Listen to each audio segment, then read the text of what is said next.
Merry Christmas, everyone. Welcome to Forum Friday. Happy Christmas. Happy holidays. Yeah, I'm here with Mark today. And how's your Christmas so far, Mark? Fantastic.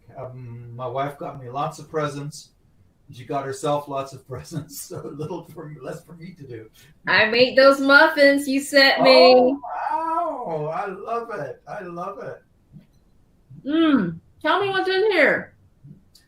Those are oatmeal muffins made with the Solange heat treated oat flour. So that's the main thing that is really they're giving it lots of structure without it being one of those. The thing about oatmeal muffins I usually don't like is they're so gummy and pasty inside. I And know. these are Look nice, at this. texture to them. And Yeah, they're made with nice pumpkin as texture. well. Gosh, this is so good, Mark. Excellent. Glad you like it. And it's so easy to make too. And I was so surprised on the amount of stuff that you put in there that actually had a really good rice. I mean, look at the profile. Mm-hmm. That's a really nice profile. So tell me, what else did you put in here? There is there's brown sugar, Mm-hmm. um, there and oats, of course, and there's baking powder and baking soda.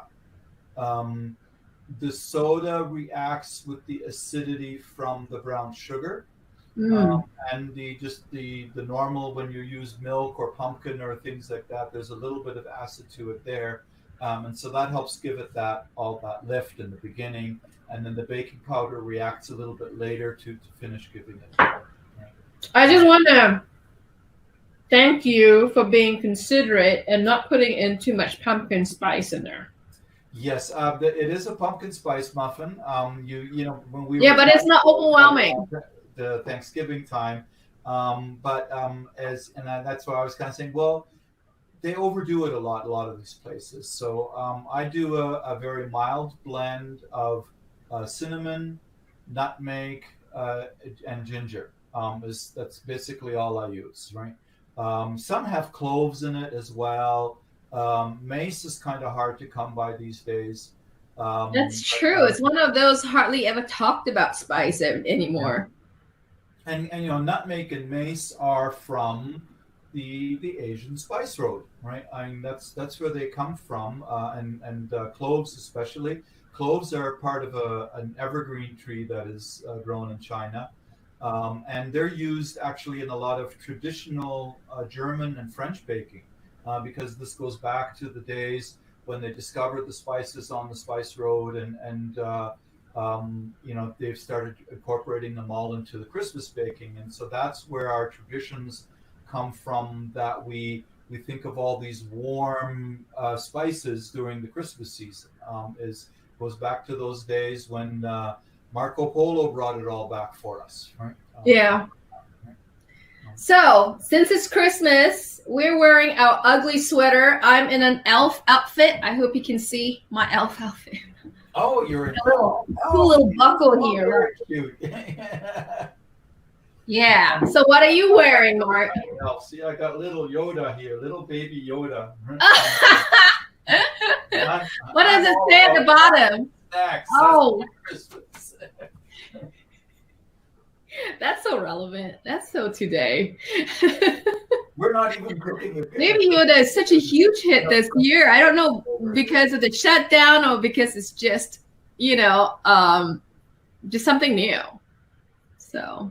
Well, yeah, it's. I mean, for us, is because we're out in Nova Scotia now, and most of our family is in Ontario and in Germany and in Hong Kong. So it's kind of tough to get together, even when there is no shutdown. Um, but we've made friends with a couple here, and so early on we've been in contact with them, and so they're part of our bubble, and have generously invited us over to their house for dinner because their family is away as well, and they can't travel during the That's holidays. awesome. Just Yeah. keep to your little group. Yeah. So in the spirit of giving, Do you have something to share, Mark?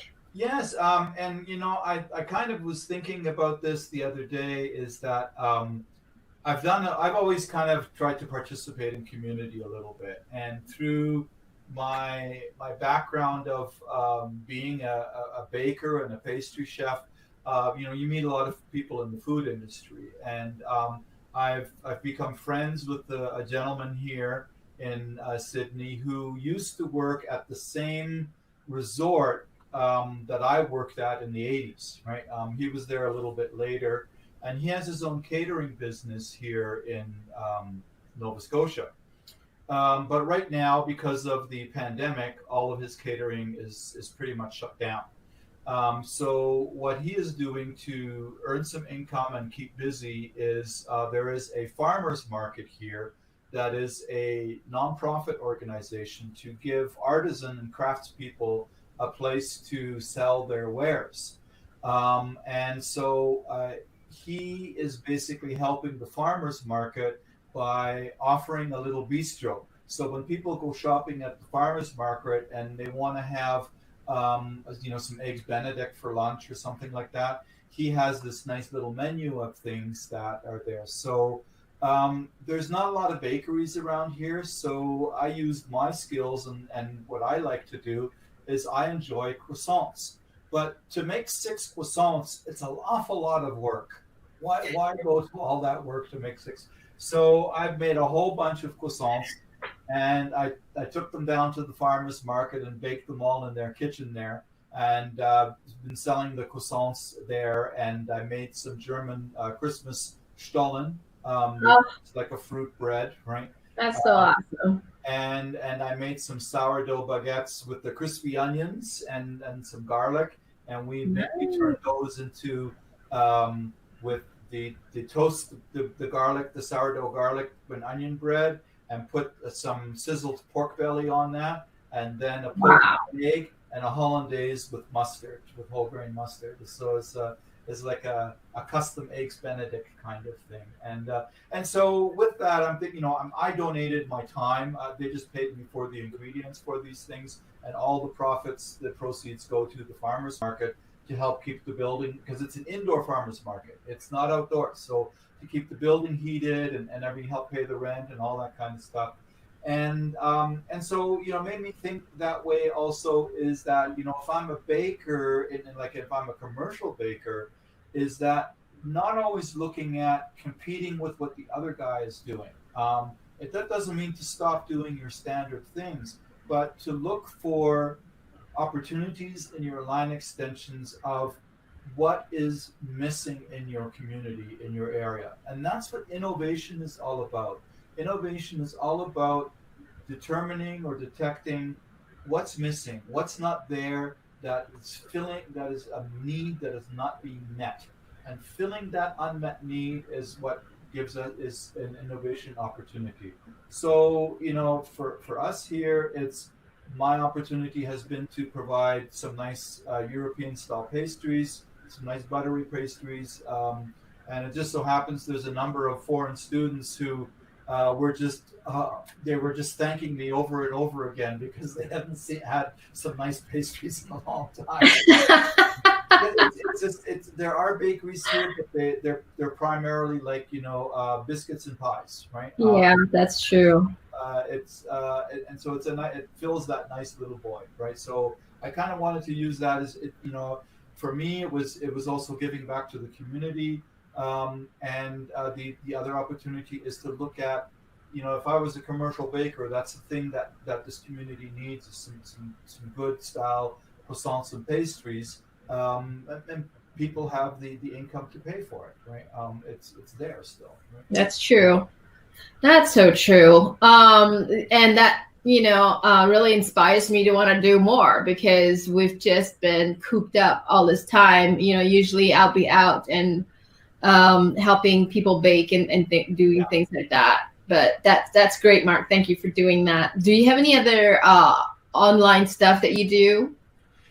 Yes, I'm actually doing just finished doing for my sister. I've always loved doing things to inspire kids, right?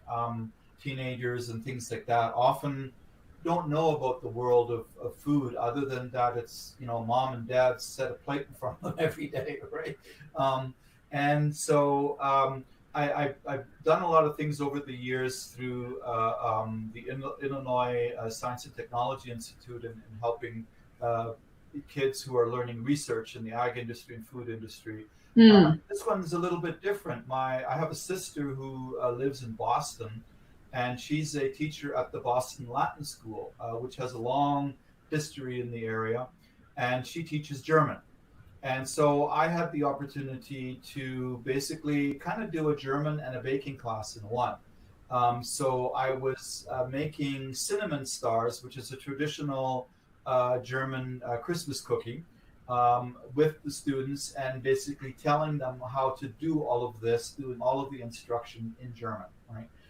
So that it was a way for them to practice their German and learn a tradition. I would flunk that class. So, yeah, and I'm looking forward to doing more demos on the commercial aspect of things in 2021. We're going to get some more things lined up so that we can give you demos of standard processes or demos of some inspirational ideas of how easy it is to take something and do a line extension that can fill another need in that respect. Right? That's great. Anything happening at the forums? It's been a little bit quiet with the Christmas holidays. Our friend Isam, he's in the New York area. This is the fellow you might recall who has the herbed pizza concept. It's kind of like a frozen pizza that is with a white sauce and herbs and things like that. And he's gearing up for production. And he is in need of helpers. He's looking for some part-time bakers to help with his getting his processing ready. And so he's looking around. All right, people, if you're in the New York area looking for jobs in baking, get to our forums. He's hiring. And so he's looking at a couple of different co-mans to possibly do this. One is in the Bronx, and the other is towards New Jersey, kind of. Right? Oh, if you're a co-man, reach out to him as well. And the other conversation we had, let me just double check that, was on calcium propionate. That's what it was. Yeah, it was calcium propionate. And the newer member, Daniel, is asking about bubbles that they're getting on the bread from, whether that is related to the calcium propionate that they have. And Daniel also mentions that the bread this bread product is supposed to be square, and it becomes deformed. So again, it clear information helps us with clearer answers, right? But as calcium propionate is a preservative that is used as a mold inhibitor, quite commonly used in the baking industry, and it is basically a complicated calculation of getting the right level of propionic acid together in this calcium carrier to attack the bacteria at this pH range so that it can't grow. So if you have too much propionic acid, it is possible that you're dropping the pH too much and your dough is getting too tight. That might deform your squares if your corners are going round.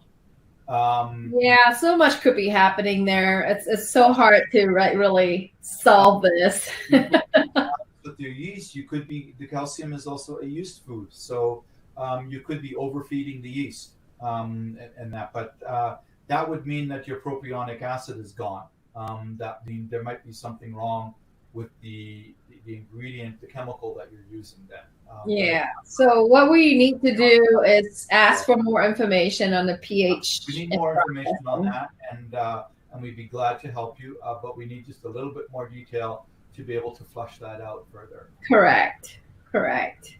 So, those would be the initial things I would think of, right? And um, yeah.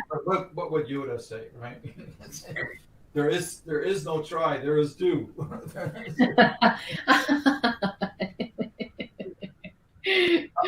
You're so I'm not really a Star Wars fan. Star Wars geek. All right, that's all for today. Share your holiday adventures with us. More on the forums. Yeah, join us in the forum. Tell us all about your holiday fun and adventures. We're looking forward to it. Yeah, thank you. Catch you back next week, Mark. Happy Christmas. Take care. Bye-bye. Bye.